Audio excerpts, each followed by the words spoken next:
Good Morning Business, French Tech. Et c'est Mathieu Bécamel, le porte-parole de Maya, qui est avec nous dans la French Tech aujourd'hui. Bonjour. Bonjour à vous. Quelle année incroyable. Maya vient de fêter ses 1 an en mars, au mois de mars. Une année complètement folle pour votre entreprise. Et vous faites partie de ces French Tech, en plus mandatés par le gouvernement pendant la deuxième phase de cette pandémie pour organiser la vaccination. Donc, quel bilan vous tirez de cette première année, ces premiers 14 mois ? Alors cette année, elle a été extraordinaire. En réalité, on s'est lancé le 19 mars, donc c'était une semaine après le premier confinement. Et en fait, Maya, c'est une solution qui a plusieurs fonctions, dont la prise de rendez-vous en ligne pour la vaccination, entre autres, on va en parler, et puis de la téléconsultation également, et notamment la téléconsultation sans rendez-vous. Et donc, le 19 mars, tous les Français se ruent sur la téléconsultation parce que confinés et besoin pour certains d'entre eux d'accéder à de la médecine et un pro de santé. Et donc, on a eu une croissance exponentielle cette première année grâce à cela. Et puis, ça continue, puisque la vaccination qui a démarré nous a permis, j'ai envie de dire, d'accélérer le mouvement, puisque je crois que depuis le mois de janvier, on gagne 25% d'utilisateurs tous les mois. Donc vous captez de nouveaux utilisateurs. Est-ce que vous n'avez pas l'impression quand même, grossièrement, de récupérer les miettes d'un géant comme Doctolib, où finalement il y a un équilibre ? Non, en réalité déjà on est assez différents, parce que c'est vrai que notre force aujourd'hui, nous, c'est d'être vraiment dans un maillage territorial. On accompagne réellement les patients sur toute la France, sur tout le territoire. Parce que vous êtes auprès des pharmacies, entre autres, tout à fait. On a une force, je trouve, chez Maya, c'est qu'on essaie d'accompagner vraiment tous les publics, y compris les plus fragiles. Et c'est vrai que Maya est disponible, notamment dans les pharmacies, vous l'avez dit, auprès des infirmiers, dans les territoires, dans les régions dans lesquelles on a des déserts médicaux. Donc on a ce positionnement-là qui est original et qui permet aux plus démunis d'avoir accès à la santé au travers de Maya. On en est hyper fiers. Et puis d'un point de vue plus général, sur un marché, j'ai envie de dire, c'est important qu'on ait plusieurs acteurs pour proposer ce type de service-là. Donc il y a tout à fait la place pour nous, on la prend et on est très content d'être là. 1800 officines équipées, c'est ce que vous nous disiez, et cette vaccination qui va prendre un tournant supplémentaire avec l'arrivée du vaccin Moderna à partir de la fin de semaine, début de semaine prochaine. Comment vous vous organisez en interne pour répondre à cette demande croissante ? Alors, vous avez raison, depuis la semaine dernière, les officinaux peuvent commander du Moderna, puisque à partir du 24 mai, et donc vont être livrés du vaccin Moderna pour pouvoir vacciner en officine avec ce nouveau vaccin. Et donc nous, on a des équipes qui sont dédiées aux officines depuis maintenant presque 1 an, qui les accompagnent, qui leur proposons la solution Maya. Alors d'abord l'agenda pour la prise de rendez-vous en ligne, et puis des services comme la téléconsultation, et on les accompagne avec une équipe dédiée pour les former, les aider à s'installer de manière à ce qu'ils puissent recevoir les patients dans les meilleures conditions possibles. Vous n'avez pas été confronté à une certaine saturation ces derniers jours? On a vu qu'avec ces créneaux sur les dernières 24 heures, les plateformes ont été complètement saturées, surchargées. Comment vous palliez cette demande et quel trafic supplémentaire vous avez eu sur ces quelques jours? Alors, c'est vrai qu'on a connu une charge assez forte.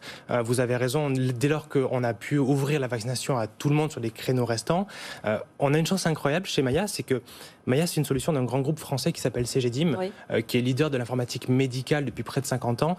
Et en fait, Maya est hébergée sur les serveurs de CGDIM, ce qui fait qu'on a une capacité pour gérer la charge qui est colossale, et en plus de ça, toutes les données de santé, toutes les données qui sont... Oui, mais gérer la charge, s'il n'y a pas les créneaux disponibles, finalement, face à ça, il n'y a pas de réponse donnée à l'utilisateur.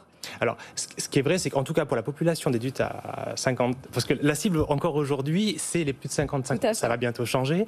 Ceci étant, le surplus de doses qui reste, il est ouvert un petit peu de façon, c'est pas le loto, mais en tout cas, il faut avoir de la chance. Il faut avoir de la chance pour trouver ces créneaux parce qu'ils ne sont pas la cible. Et évidemment, vous avez une partie de la population qui se connecte tous les jours, voire toutes les heures, pour essayer de capter ces créneaux qui vont s'ouvrir sous 24 heures. Donc ça fait un afflux de charges, ça fait beaucoup de déçus, on en est conscient. Ceci étant, le tour des 18 ans va arriver très prochainement.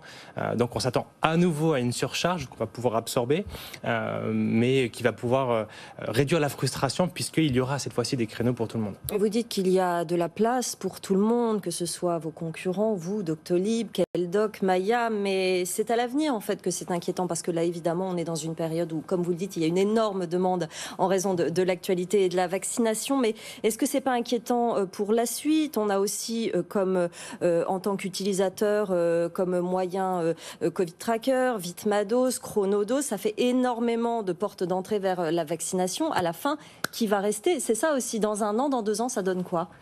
Bien, moi, encore une fois, je pense que sur ce marché-là, il faut plusieurs acteurs. C'est simple pour un marché d'avoir différents acteurs qui proposent des services qui peuvent être un petit peu équivalents. Complémentaires aussi, oui. Oui. Maintenant, notre vision, c'est que aujourd'hui, ce que les professionnels de santé et les patients aussi attendent, c'est des services qui sont assez complets, avec parfois des solutions qui sont interopérables.